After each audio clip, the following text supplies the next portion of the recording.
Hello, and welcome to the Kaizen Academy podcast. My name's Justin, and I'm here with my co-host Cal. Yo.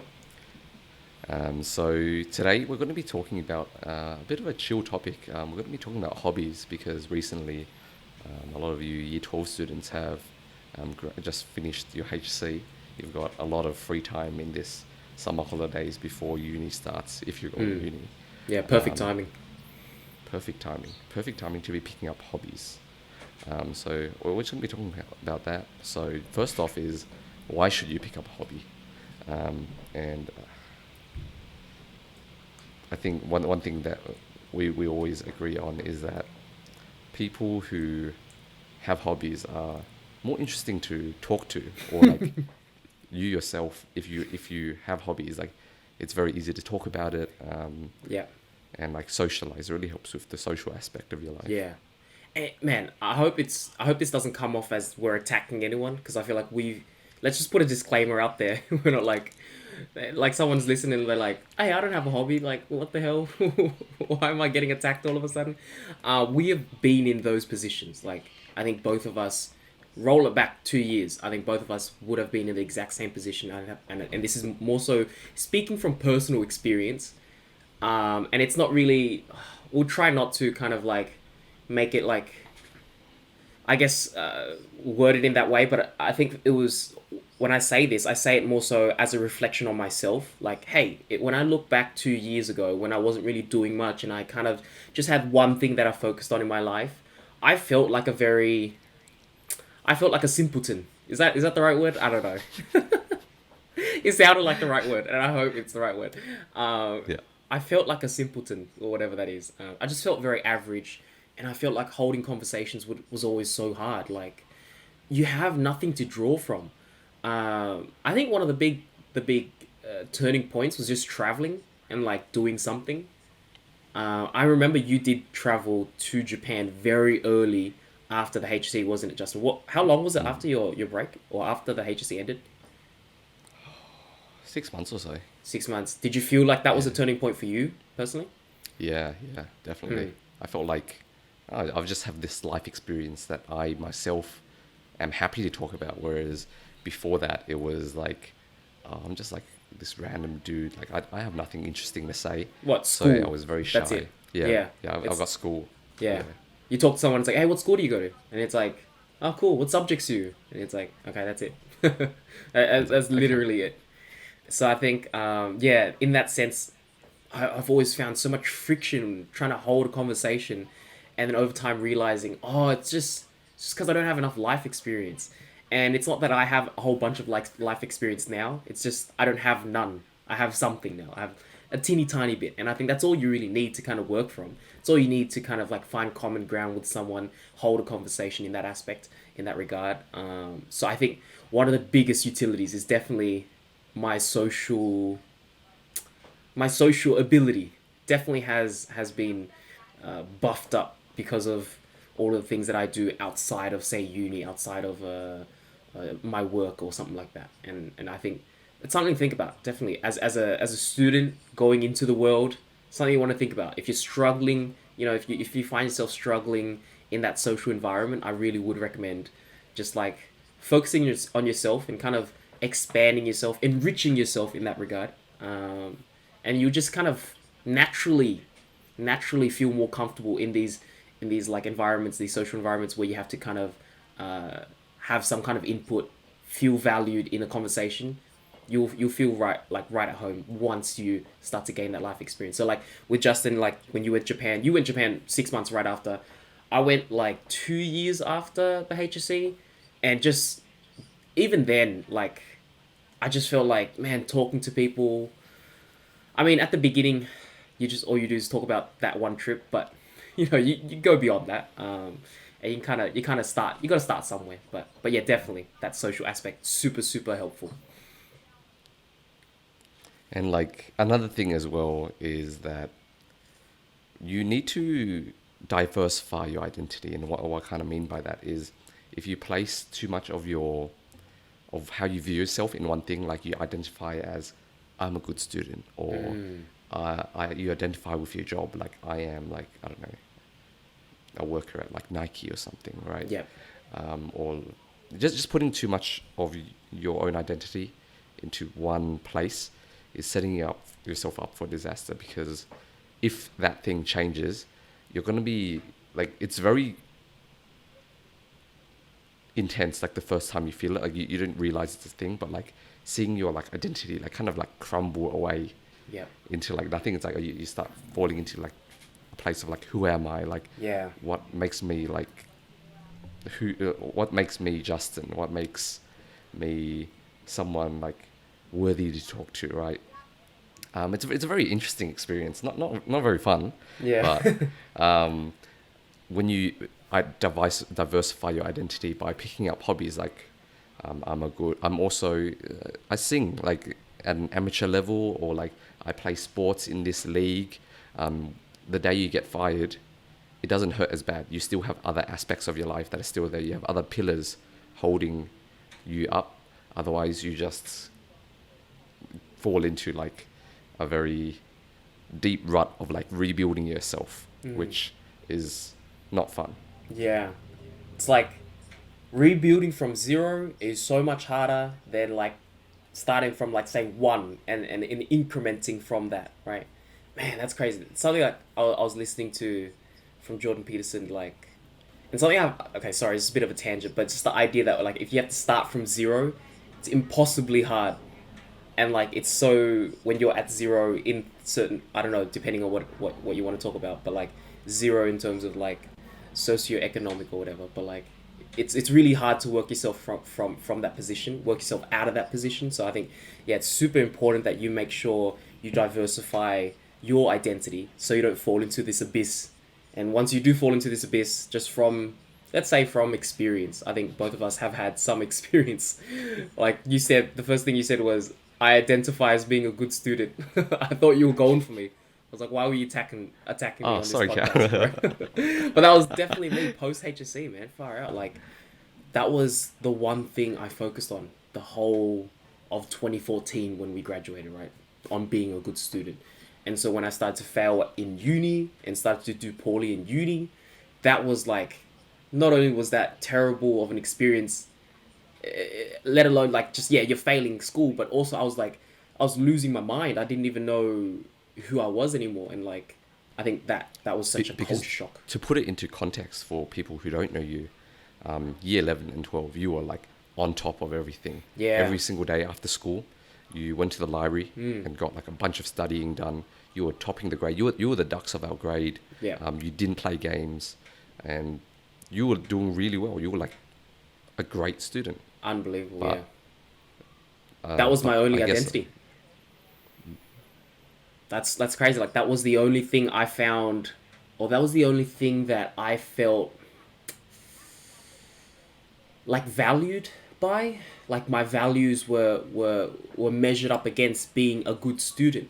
But when you have multiple metrics of measuring yourself in terms of your value, I think you can fall short in one aspect, but still feel okay, still feel like you're not in this rut because you're decently, you have these other things to kind of remind yourself about. And I think, yeah, super important that you guys think about that, so you don't fall into those positions that we just mentioned.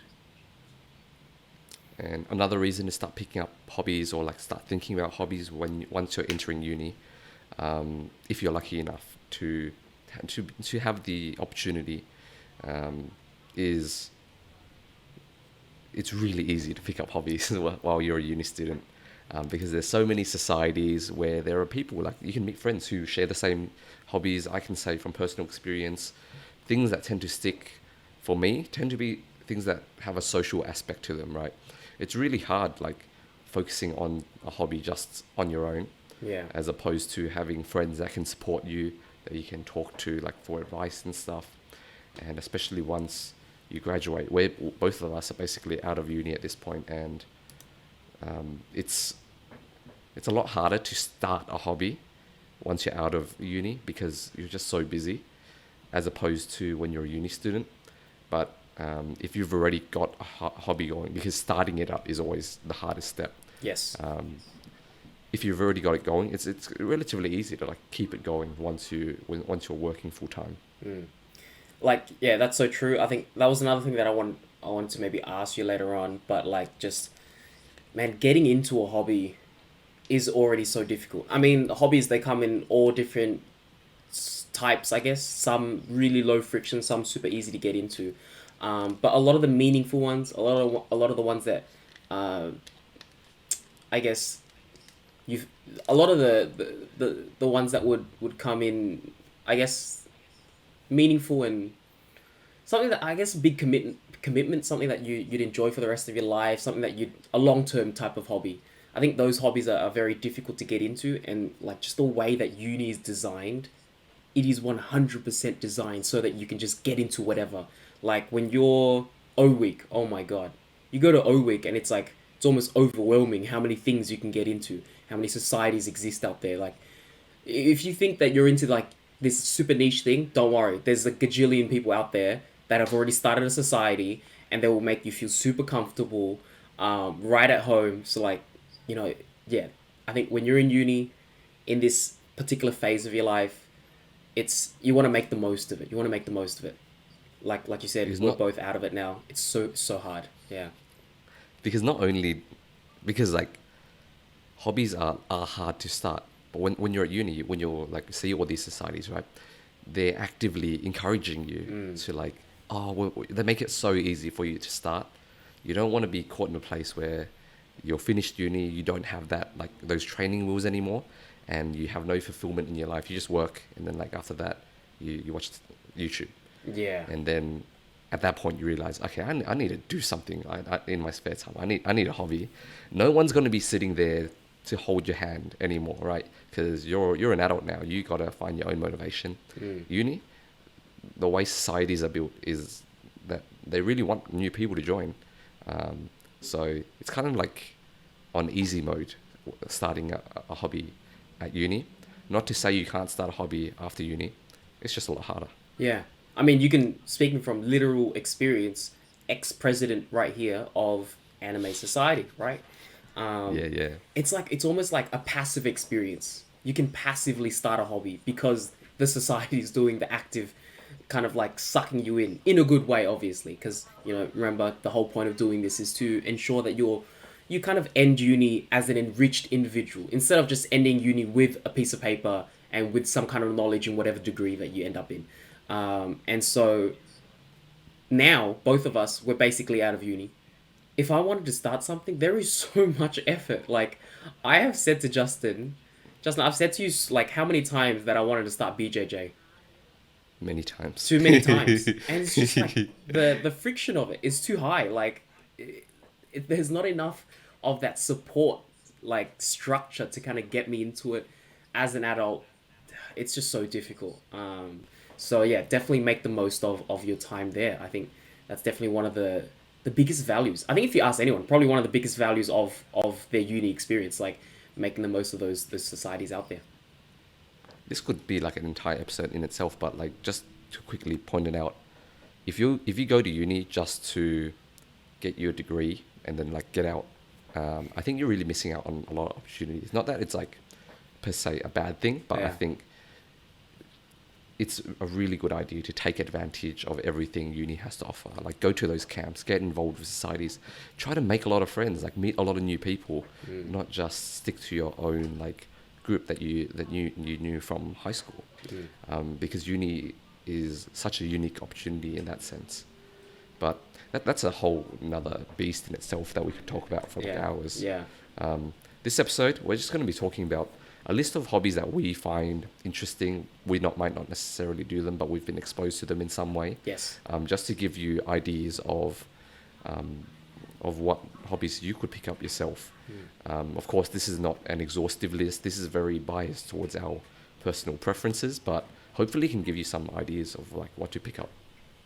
Yeah, I think like as I get older and just like meet new people, like you find out like, oh, that's something that you could do. Like that's a hobby, and like something that you've never known ever. So like it's just interesting to hear. And this is like coming back to what I was saying before. I just love hearing these things. I'm kind of like hearing, oh, you know, your friend just told you, and he's like, yeah, I'm into like this one thing, and it's like, oh my god, you do that. Like that's something that people do. That's awesome. But yeah, definitely. Hopefully that this kind of gives you a little taste into some of the hobbies that you can pick up, or some of the popular ones, that we know by proximity, that I see some of my friends doing. Yeah, like definitely this is not what I personally do. It's just some of the things that I hear of. But yeah, hobbies. So let's see, what do we have? All right, first one I'm going to start off with. Um, we'll just talk about sports in general, like fitness and stuff, because Okay. there are like areas of hobbies as well, right? There's like sports hobbies, there's like creative hobbies, there's like social hobbies.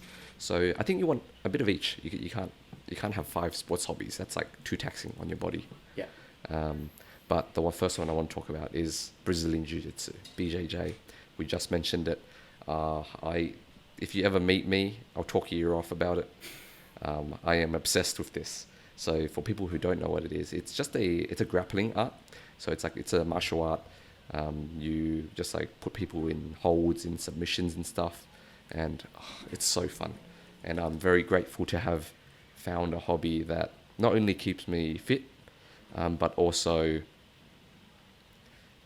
it doesn't feel like work to go, because going to the gym as well. I go to the gym, but that's always been all right. You got to put in these hours of hard work to like stay fit, stay healthy. Whereas BJJ, I turn up because it's fun, and by just naturally, I stay fit because of it. Mm, interesting.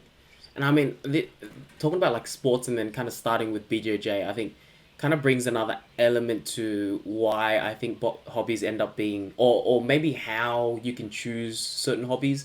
I remember you have spoken to me about this before, like certain things you can do in your life outside of work, outside of uni, outside of school. They're not all created equal. You can play games all day. That could be a hobby, definitely.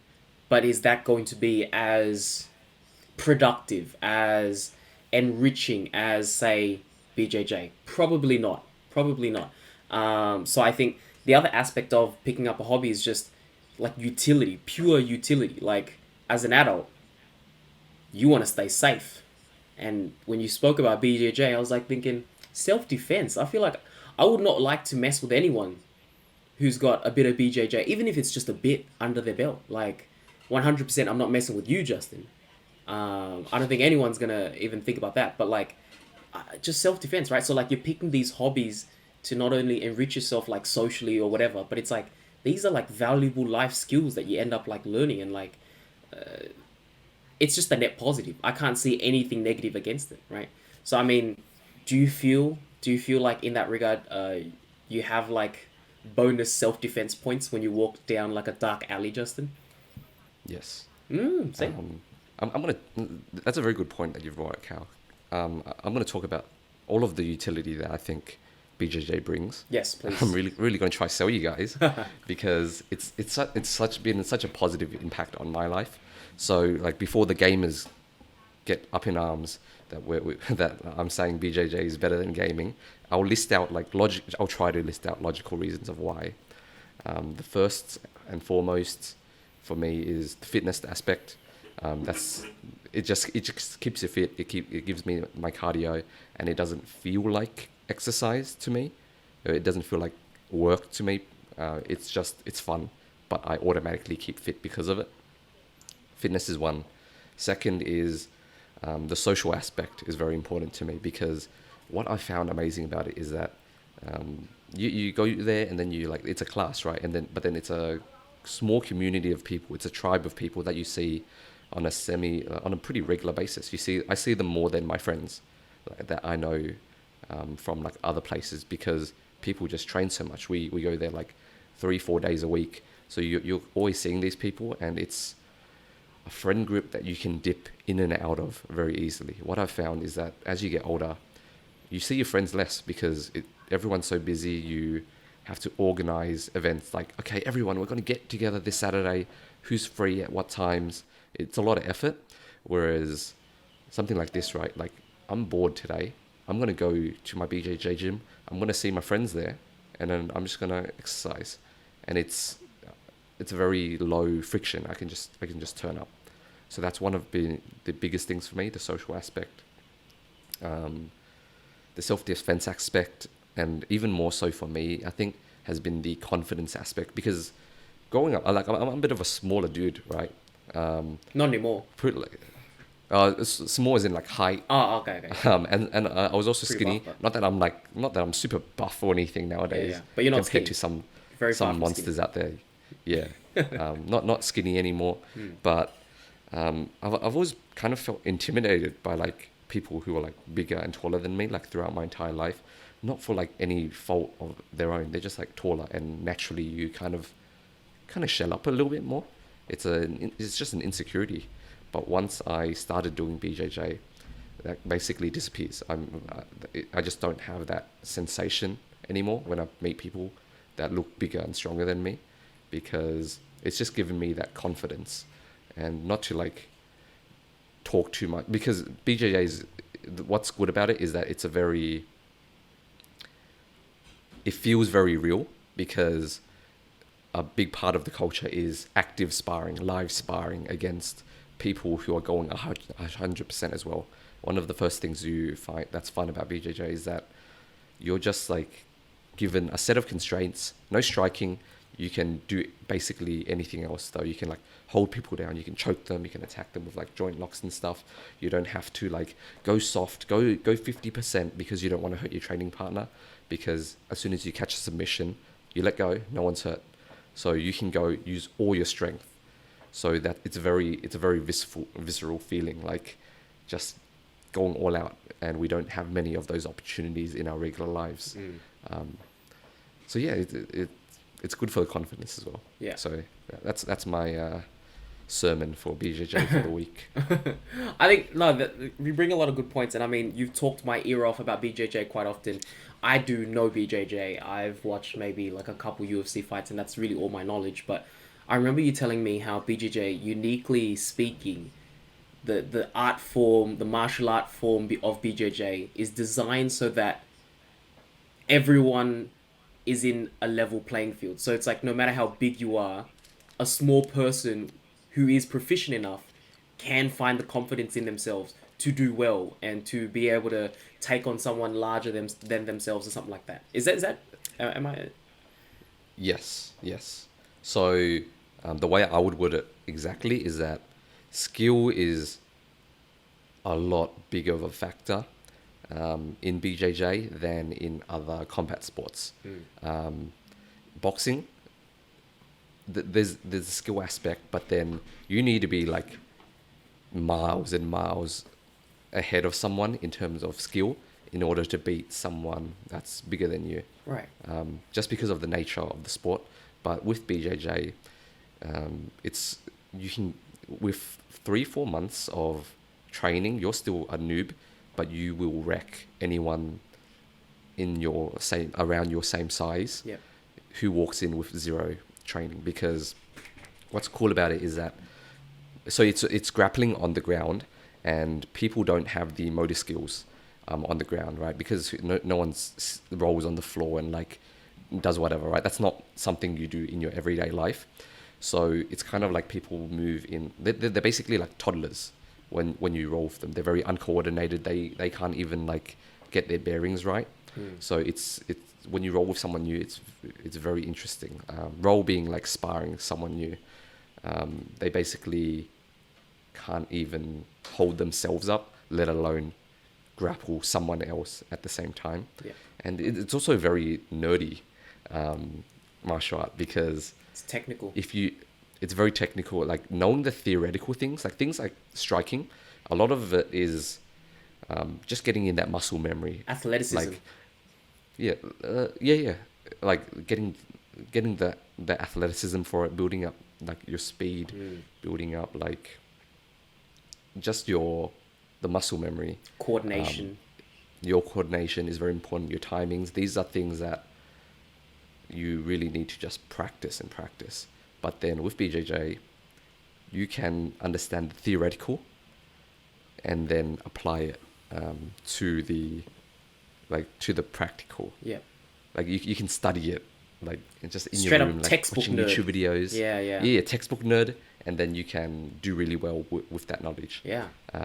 So it's good sport for nerds. And just a disclaimer, we're not saying, you're not saying that you're going out picking fights, right? It's just the fact that you have this confidence, this this extra level of security that adds to your confidence, right? And that confidence kind of bleeds into other social elements. Now I can talk to people. Now I feel a bit safer in these bustling environments. I go to the bar. I'm at the clubs. I feel safer because I feel like I can handle myself if something happens. And just by having that in the back of your mind, you kind of walk around with your shoulders back a bit. It's like you walk around with just that extra air of confidence, I think, right? So just a disclaimer, we're not saying do these things and go fight people, right? Very clearly. But yeah. Definitely. And it's not even so the confidence thing. It's not even so much because like, oh, I believe that I can beat anyone up, because that's clearly like not true. Even if someone's completely untrained, they're just some absolute beasts out there that could just lift me up with one arm and just lob me, and I would lose. Yeah. I would die, right? But it's the fact that I know what I would do if a confrontation occurs. It's that, okay, like if this happens, then I know, like, I have the moves that I go to. I know what I'm going to be doing, and then whatever happens, happens. Whereas before, I think a big part of the insecurity was that if a fight happens, I don't even know where step one is. I don't know, like, anything. I don't know how that would even play out. Whereas now I have a general idea of, like, okay, this might happen, or this might happen. Yeah. Got to worry about these things. And you feel It's the fact that I have a plan now, as opposed to having no plan at all. Yeah. And I think it's like you can now put yourself out there more because there's no irrational insecurity of, oh, I might get beat up, or oh, if something does go down, I don't know what to do. It's like, that's okay. It's all right. I can put myself out there. I can go to other things. I can do things, I guess.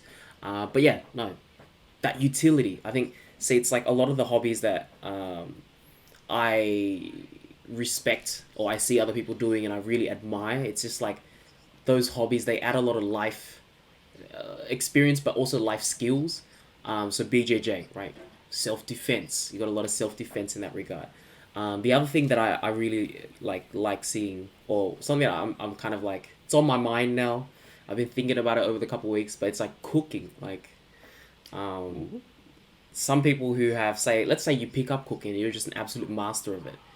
Yeah, cooking's cool. It's an art form. It's really fancy. You can cook. It's like you can impress people. But taking a step back, it is a necessary skill to survive. So it's like, on top of just like, oh, dude, you can cook. That's so cool. And like being able to start conversations and being able to talk about these things.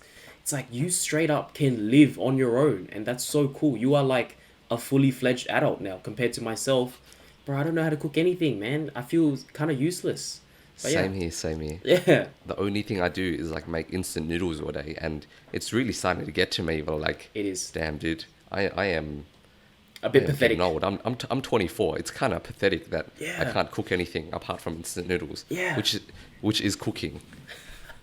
Yeah, that is, to me, that's cooking. That's Yeah. The other day I made a tongue in cheek Instagram story.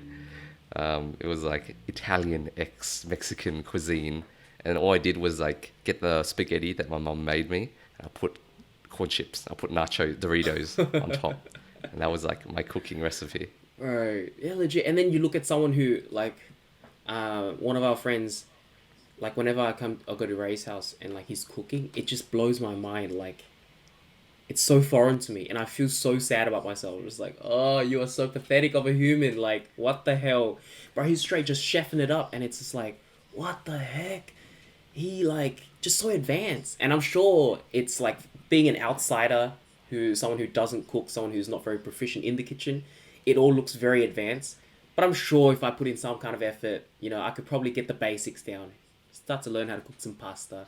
Even sometimes when I see Kelly cook some simple things, it's just like, wow, like, it blows my mind just because I'm an absolute amateur. Like, I know nothing about it. But I think, like, say, if I did pick that up, I think it would just have so much utility in terms of developing myself as an adult. Like, hey, I can live on my own now.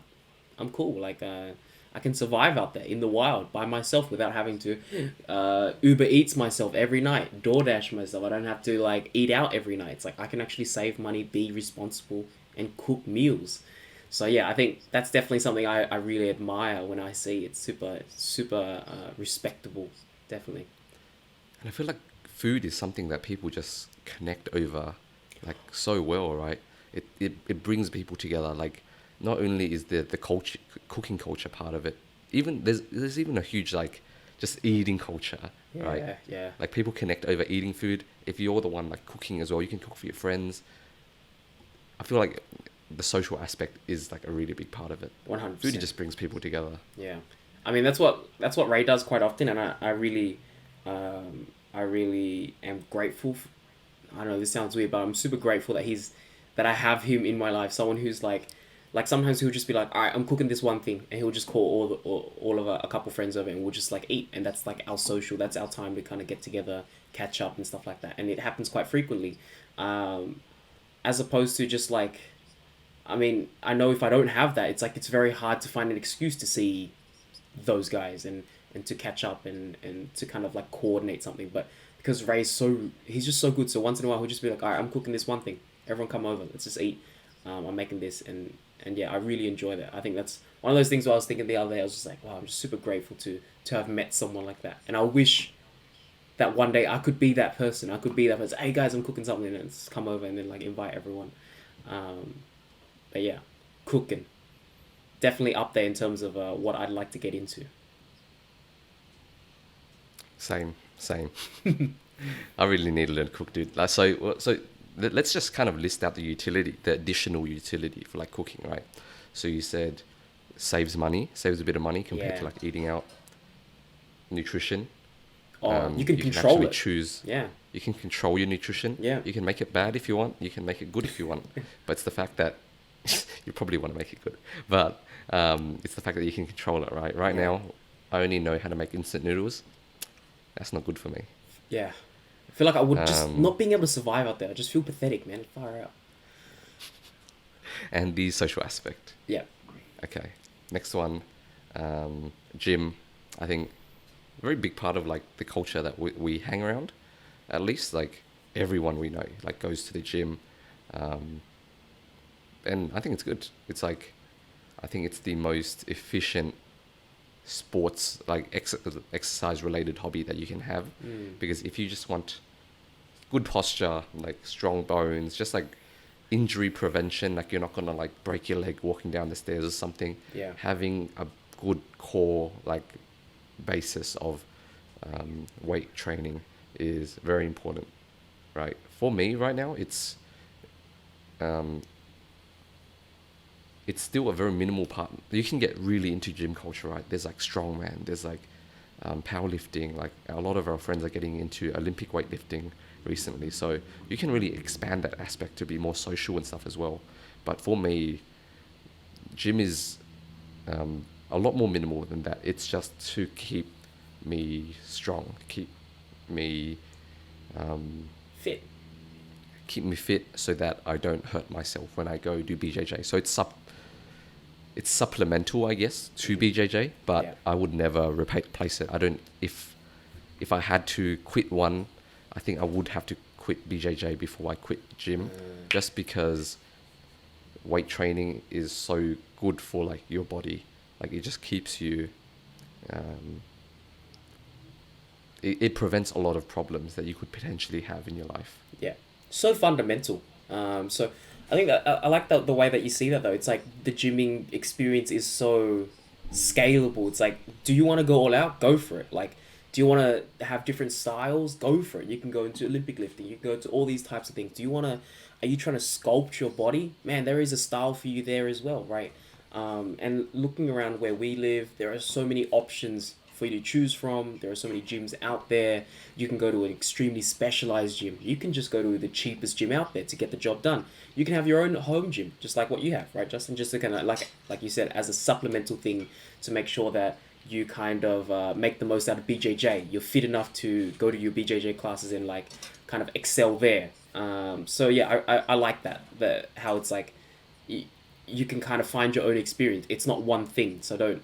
It's not this one intimidating thing that everyone has to kind of like fit the mold. I guess you can kind of just go and do your own thing. There are so many different styles and approaches to gymming. And I really like how you just like touched on the preventative aspect of it, because a lot of times that's, I never really hear that, and I think just a lot of people who aren't into gymming yet, or for the few people who aren't into gymming yet, that's just so important. Like before gymming, I would have so much like joint aching, like kind of like just aching in general, just all over the place, soreness, like sitting on a chair all day, terrible posture.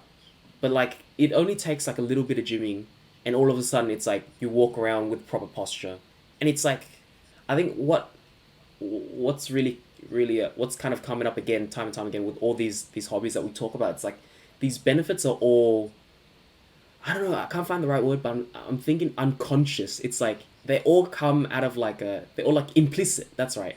Like the benefits are all implicit. It's like you're not actively, you don't have to actively be like, okay, I have to work on my posture. It's like, no, just go to the gym, have fun with your friends, exercise, play around with the machines, have some nice routine, get fit, have fun, enjoy your time there. And in a couple months, you find yourself with all these extra benefits that you might not have thought about, or you might not have like really focused on when you were going into it. And I think that's really nice with a lot of these hobbies. With BJJ, it's like so many of these extra things, like everything, right? So I think with gymming, that element of getting good posture, and I think it's just like joint health.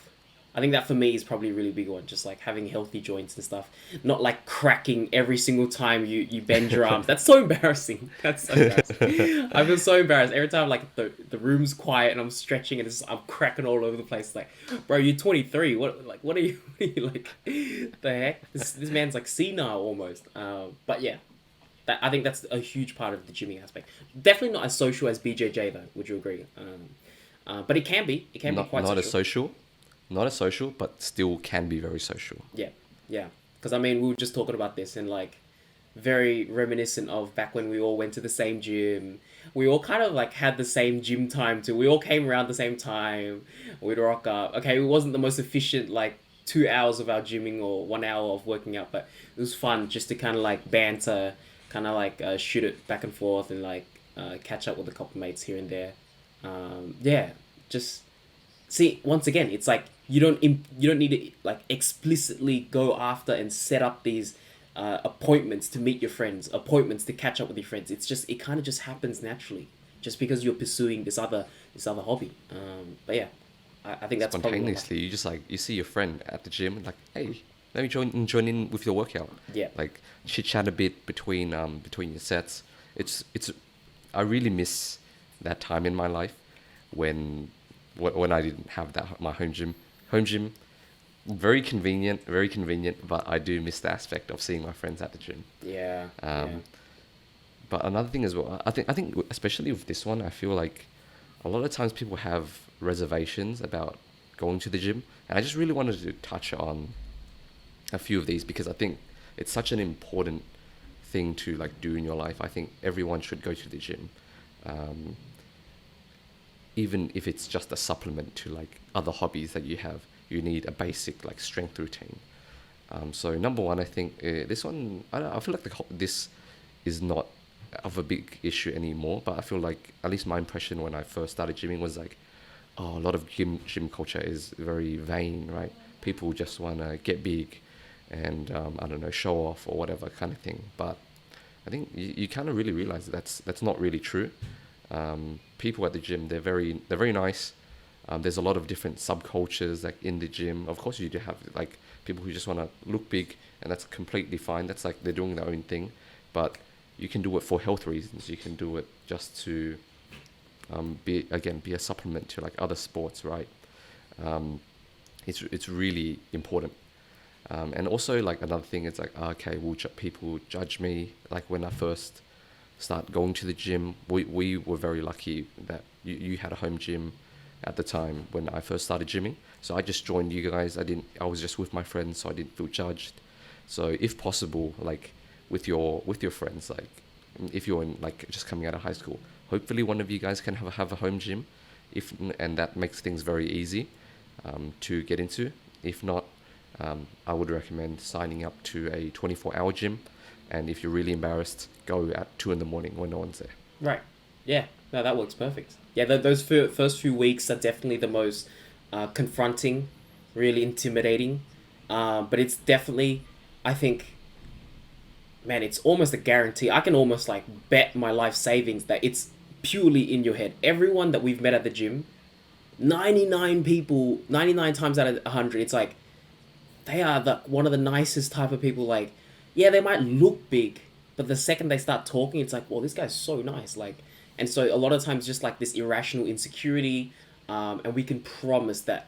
I mean, for me personally, let me just speak from my experience. Whenever I see someone who's relatively new to the gym, and I can see that they're new to the gym, I always have so much like that inspires me more than my own experience. I find that so like inspirational, just like wow, like they're taking that time. I have just huge respect for people because I understand how difficult it is. And so when I see them making that effort, so much respect. So it's like it is my own experience. This is kind of like my own view on the world, I guess. But for me personally, I have so much respect for those people. There is never like even a thought of what the heck. It's like, dude, the gym is a place of self improvement. Everyone here is trying to be a better person. So the fact that you're even there, wow, awesome. I love it. Like I love that for you guys. Like that is just straight awesome. And I actually have the same like feeling sometimes. Like, well, after you go to the gym for a few years, like you see other people go to the gym, it kind of loses its luster, right? It's like, yeah, it's just part of your routine now. Yeah. Nothing cool. But when when I see someone new, it kind of reminds me of when I was starting out. Right, it was like I'm challenging myself. Like this is like something completely new to me. It didn't feel like it was part of my identity. Like in high school, I was very skinny. I was, I played games. Like that's what I did. Like I did not have any like like gym. Like gym was not a part of my identity at all. Yep. But taking that step to um, do something that was very uncomfortable was so important. Yeah. For sure. And Yeah. I think, all right. I mean, just like you said, I feel like almost everyone should just go gym, whether it's a whether if it's like an intense 7 days a week, 2 times a day, something crazy, or if it's just like 2 or 3 times a week. That's cool, right? It's cool. It's like scale it to whatever your needs are, and sometimes you need to ease yourself into it. Like you were saying, we were lucky enough. I had like some janky home equipment, and we all kind of went through our beginner phase at home without kind of that irrational fear. So we were really blessed in that regard. Kind of like to get over our beginning, the yeah, those first few weeks, those first those difficult times. But I think everyone should honestly get into it. There is just almost no, I can't see any drawback from it. I think it's just so healthy, so helpful, all around, just all around, definitely. Okay. Next one on my list is bouldering. I have gone bouldering once. It scared the crap out of me because I've got a big fear of heights. I just climbed up like, and then there was like a little platform at the top that you could stand up. This was like I think one of the beginner ones. Normally, like the more advanced ones don't really have something like this.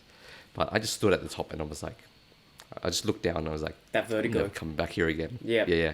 Had a bit of vertigo. I'm like, I don't know how I'm going to get down, dude. Climbing down is scarier than climbing up.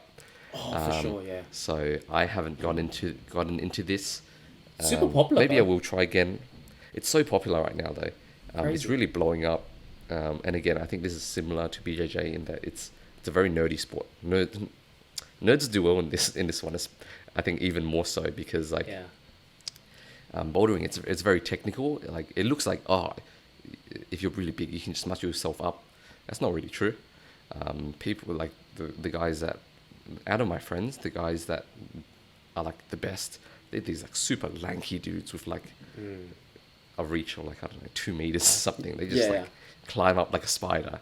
You don't see bulky spiders. They're all like Yeah. you do, but like a Makes lot of sense, spiders yeah. they're Yeah. kind of like skinny, right? That's my logic at least. I don't know if that actually holds up. I mean, it would be As, so difficult if you're like freaking Arnold Schwarzenegger trying to climb up on these things and hang on by like your three fingers, right? I'm sure with bouldering, it's like it's very like all this finger technique. your hand strength, your grip strength is like unbelievable, probably it's through the roof, inhuman pretty much. But yeah, it would be crazy like you get like 120 kilos trying to climb a wall or something like that. Most of these people seem relatively lightweight, and they're really efficient muscle structures. Like they seem super shredded.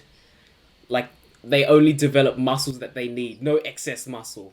They're all super lean, and yeah, like it's super technical in that regard. But so popular, so popular. I see so many people getting into it, especially in like in this area, in our friend circle or people that I see. So bouldering, I personally don't have too much experience. Have you ever gone bouldering, Cal? No, I've gone rock climbing maybe, but is bouldering like wait, what's the difference actually? I don't even have Rock any climbing, you've got a harness. yeah, It's a lot higher. Bouldering, no harness. not as high Not as high, not as high. because you can always fall. You literally can always fall. Yeah. But it's You can just fall and mats. then you won't hurt yourself. Yeah. Oh, okay. But it was still scary. You said you got to the top and it was still scary. Yeah. But, Ooh. but I'm a scaredy cat, bro. Yeah. I'm very I scared of feel. heights. Me too. Me too. I mean, I get you on that one. Bouldering. Yeah, I mean, bouldering definitely one of those things that I have very little experience, but I just see a lot of people into it. A lot of people very passionate about that.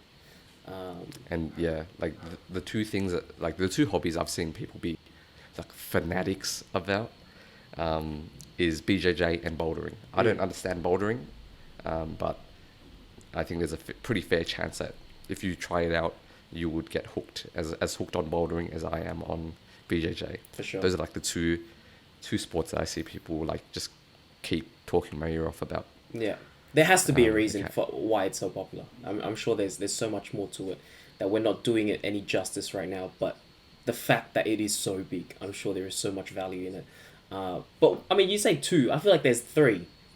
OzTag Ooh, is what's the third one? definitely wow. You're OzTag is right. straight up like the biggest, in my opinion, the biggest thing in our area. Like straight up, everyone loves it, and I think it's awesome as well. Super. It's just. I mean, I was speaking to a friend the other day who is in OzTag, and I just took a moment to realize how difficult it is as an adult to make new friends. Like, if you really think about it, take a step back. How do you find new friends? Uh, you might find that a lot of people they end up kind of defaulting to the friends that they made in high school. That's it. The friends that maybe the few friends that they made at uni, but that's it, right? And it's like, okay, as an adult, what are you doing? You go to work, you have your family, right? And if you don't have these other hobbies, how are you meeting new people?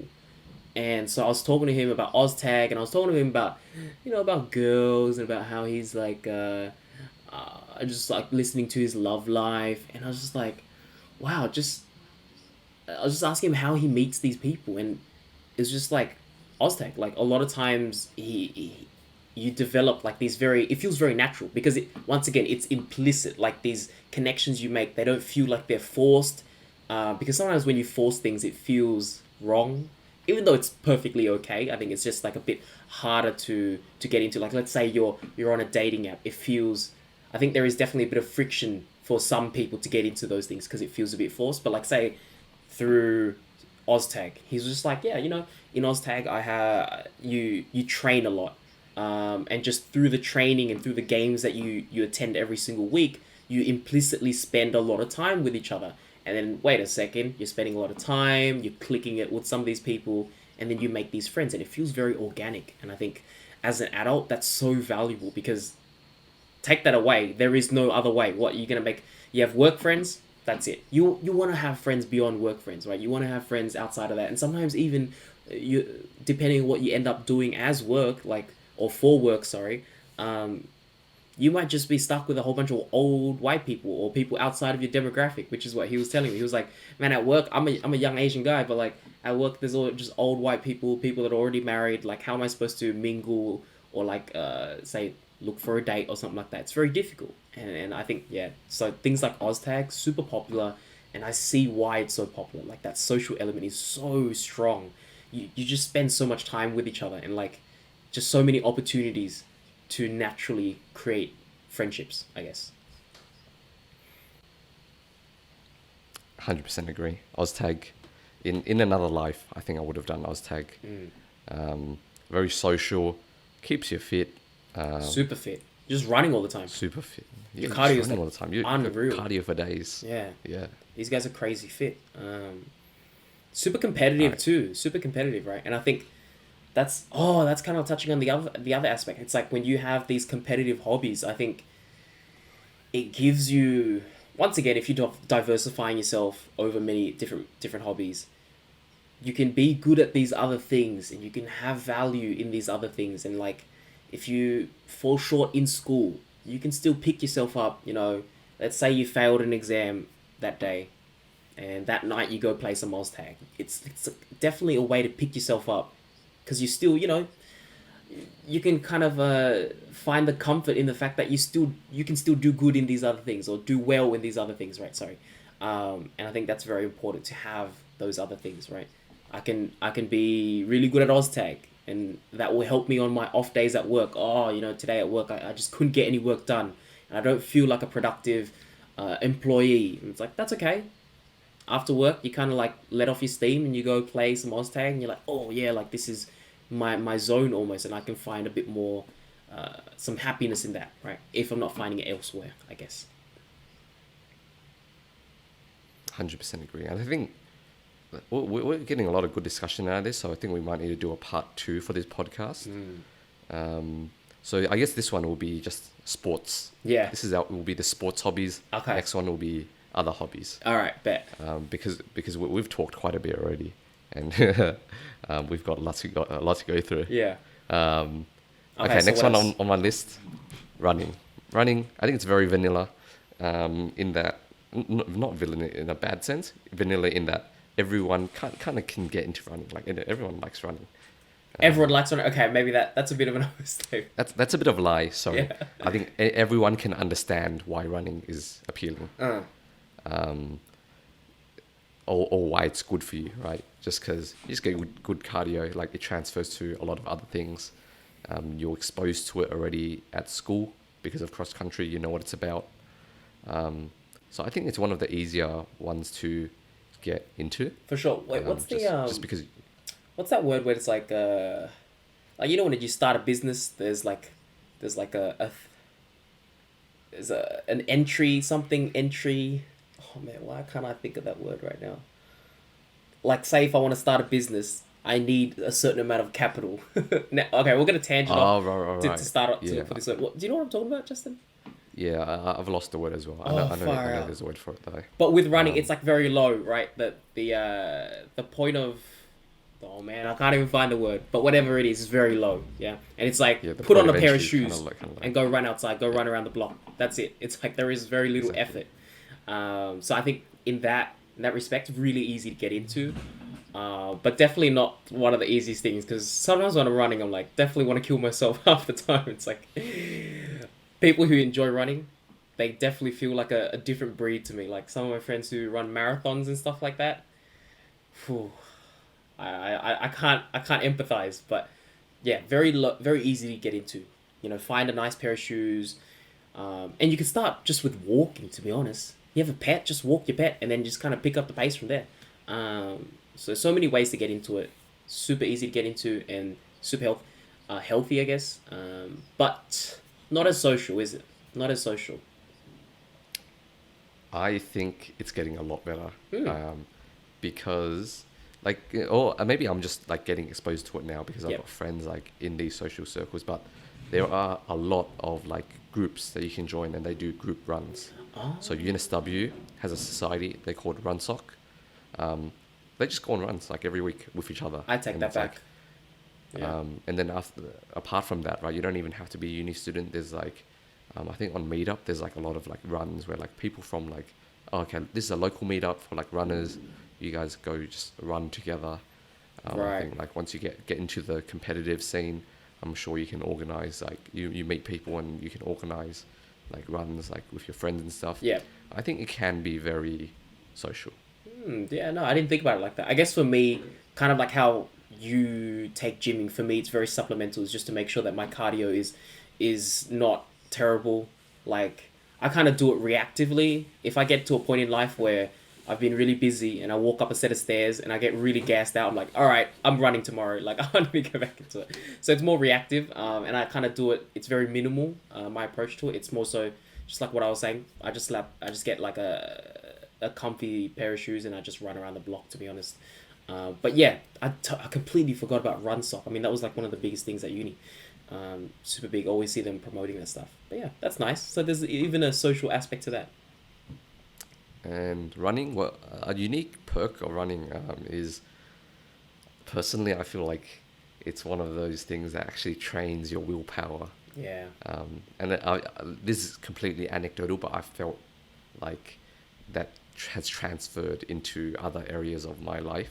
Like periods where I've been running, it's always like, oh, you're like panting and like, I just want to quit right now. And it's a constant battle through that entire like run to like keep going, keep pushing yourself, getting used to that discomfort that I don't haven't really experienced in other sports. Other sports they have their lulls and stuff.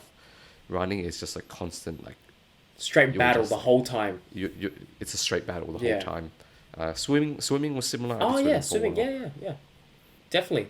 You don't while. want to drown Running and the whole time. swimming, Just like, yeah. bro. Swimming's probably less to be honest because like you kind of float. Sometimes you got to take it changes a bit when you like do your tumble turns or like stop at the end of like the lane. Sometimes Okay. you got to wait for people. Yeah. Running is just a straight battle the Yeah. entire time, and people who run have very strong willpowers. Yeah, for sure. Like that. You're the whole time. It's like you're just making sure that you don't just stop. Like, come on, you got this. You got this. Don't walk for the rest of the way. No, you could do this. You could do this, and just like geeing yourself up that whole time, forcing yourself to kind of like live through that discomfort. And then when you sit down, you find the same, I guess, feelings when you have to try and do some work. Let's say you have to study and you're like fighting that discomfort because it's like, oh, I don't want to do it, I don't want to do it. But you have built this willpower over the times that you've ran or over the times that you've jogged, and like I think that does transfer into other aspects of your life. Okay, next one I've gotten here it's a pretty interesting one actually. Is pole dancing. Mm. I've seen this pop up like a lot more recently, and I think there's kind of a new culture developing around it. I've got a friend. I think she helps start or like she helps run the pole sock at UNSW, Oh, and I think it's really cool. There's like kind of a new wave, or I don't know if it's new, but it's like a wave of like pole dancing where it's because of course like it has its roots in like stripping and stuff, right? yep. Which is like There's a stigma. which is cool or whatever, but like there's of course like a stigma towards it, right? Yep.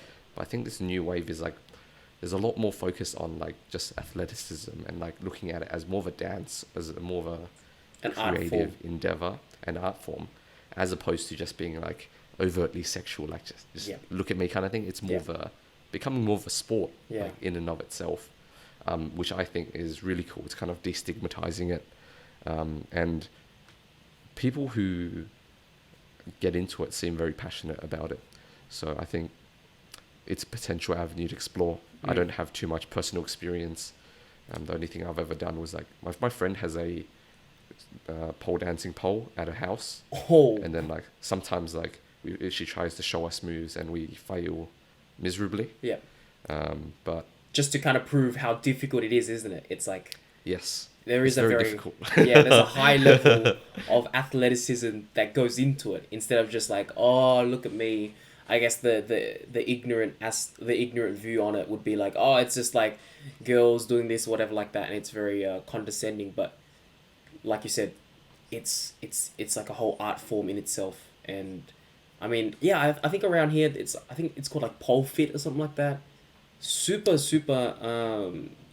yeah, just like demanding, physically demanding. And I think if you get into it, there's a lot of respect there. Just like you can get super fit just from doing it. And once again, it seems like all the good hobbies are always like you kind of like you find you do it, but implicitly get healthy, right? It's something about getting healthy implicitly is so much nicer than like sitting down and like actively trying to get healthy. It's so much nicer to be like in 3 months time you look back and you're like, oh my god, look, I'm also healthy, and I do this thing that I enjoy, and it's like so much nice and like that. But yeah, pole fit, new wave, I guess. Okay. Next one, what do we have? Oh, I mean, this leads pretty well into dancing. Right. What are your thoughts on dancing, Cal, as a hobby? Dancing's cool. I think. Oh, I mean, like I'm super into K-pop and all that thing, and I used to love watching dance videos when I was a lot younger. Um, and a couple of our friends are now taking dance classes, and I think, oh, and I was listening to this other podcast of do you know Anthony Lee from JK or from the Kinjaz guy? No, it's like Oh, yeah, yeah, yeah, yeah, yeah, yeah, yeah. he's I like the remember. dancer guy, Yeah, right? Okay, cool. yeah. He was talking about the impact of like TikTok and how TikTok has brought dance into the mainstream, and now dance is not like this niche skill that you have like as like it used to be like this niche thing. It's like if you're a dancer, you could do like a triple backflip, a windmill, whatever. Now it's like no, dancing is like just this like this like really accessible skill because of TikTok. They've made it so much more accessible to everyone. And you realize how effective it is in social gatherings, the ability to dance. And I think I've always respected a lot of people who have that ability to like kind of jive out to the rhythm, and like even if it's like a very low level dancing, they can kind of like move to it, you know what I mean? Like I think it helps you in a lot of those social environments. You go to the club, it's like, bro, what do you do? Just stand there with your drink? But it's like, no, now there's like this very big acceptance of, hey, let's just go dance lessons. Let's just like learn how to dance, and get the basics down, and I can just feel more comfortable in those environments. So a lot of my I see a lot of my friends on Instagram. They're into dance lessons now, and it seems to be a more accessible thing. Like I said, something I've thought about as well because I think growing up, I've always felt a bit awkward, like in those, like say you go K or something like that, you're just trying to vibe out. Like, what do you even do? You've never learned anything. So it's like, with that under your belt, I think it makes it a lot easier to kind of just feel comfortable, be confident in those environments. I think, yeah. If you were to pick up like a dancing, what style do you think you would want to I pick don't, up, or is there a general direction? I think for me, it's like, I would just, and with a lot of people, probably just learn whatever it is. Because I think just to learn how to dance, whatever dance you end up learning, I think it gives you enough of those like transferable skills to like vibe out. And honestly, I just want to be able to vibe out. I'm not looking to be like the next dancer of Australia. I mean, it might be cool to like get into like a high level of it, but for me, my personal um, aspirations in dance is just to be able to just be comfortable, right? Just like if I'm at the club, I can dance. Like I'm not awkward. I don't look like a stick. That's really my goal. Not looking like a stick. And I believe, right? That's what a lot of people are. This is what I believe, but I believe a lot of people are kind of like realizing that, and realizing that they could just take a couple dance lessons and learn how not to be a stick. So I think that's really cool. That's like a new wave that I'm seeing. And honestly, you know what? I completely brushed over it. It's super athletic. Like to be able to dance, you see some of these dancers go for like 10 minutes and they're sweating like crazy. There's a crazy amount of cardio in dancing. Um, They've all got abs. oh my god, man! Everyone who dances, there's like, once again, an air of confidence that I'm just like, wow, you are so cool. Like, I'm sure it is the fact that they know how to dance, and they have in their heads, they know exactly what to do in, let's say everyone's vibing out at the club. They know exactly what to do, and having that in the back of their mind, they are just so much more confident with themselves. And I feel like people who know how to dance, they walk around with like this air of like okay, not in a bad way, air of superiority, but in a very good way, in a very good way. They've got a swagger to them. Us- Yeah, yeah, that's the word. They've got a swagger to them, yeah, definitely, yeah. yes. And I love that. I wish to have that swagger one day, but definitely, it's on the back burner. Once again, I've told you how many times I want to do BJJ, and I've also told myself how many times I want to join a dance lesson or dance class or something like that. But yeah, definitely something I've been thinking about. And I think like you touched on a very important point that like, they really hit home. It's that I want to pick up dancing at some point as well, but my aspirations really just extend to, I want to feel confident when I'm like, just like at a wedding or like at the club or whatever, Yes. like just to like, oh, I don't feel like I'm just awkward here. I'm actually having fun. I can let myself go. Um, and if it becomes like, oh, a bigger part, like I want to do this more, then it becomes a bigger part. But if not, you do it for a couple months to a year, pick up enough to The feel confident, basics. Yes. pick up the basics to feel confident, and then just go on to another hobby. Yeah, no, for sure. Like, oh god, weddings, man, far out. So many times when it's like, all right, guys, it's time to dance, and I'm like, bro, what do I do? I don't know what I'm doing. And going to the toilet. Yeah. Oh, I'm drinking. I'm sorry. I'm sorry. I'm occupied. I'm eating or something like that. I'll just make excuses. I think I've had enough of those experiences where I'm like, okay, I'm sick of this. I don't know what to do. I'm so awkward in these positions, man. Please. I want to be cool like these other kids. Oh, man, that swagger that dancers have. It is elite, man. It is straight elite, those guys. Straight up. All right. Then I think that's all of the sports that we've listed. Mm. And stay tuned. We're going to have a part 2 for non-sports hobbies. Yeah, we have so But many to go through, eh? So many that I guess there's a lot of hobbies. we do. Big world. I mean, you didn't even touch on things that you do. I didn't even touch on things that I do. These are all just things that we know about in terms of sports. So yeah, definitely a lot to discuss after this. All right. And we've also got to do our song recording, our song recommendations, sorry, for this week. Yeah. What's your one, Cal? This one's called "Nothing Is Safe." "Nothing Is Safe" by a little group, a rap group called Clipping. This is it's very hip hop, like hip hoppy, kind of like rappy kind of thing. But yeah, just something I stumbled upon over the last 2 weeks, being in the hospital and just like listening to it, vibing out to that. But yeah, "Nothing Is Safe" by Clipping. Okay, cool.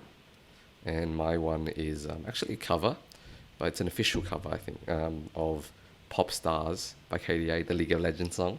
You've But there's shown a me this. version. There's a version Yes. by Seraphine, and it's really good. It's fire. Can confirm. It's fire. So give that a watch when you have a chance. But Mm. thank you everyone for listening, and thank you, Cal, for being on this podcast with me. Thank you.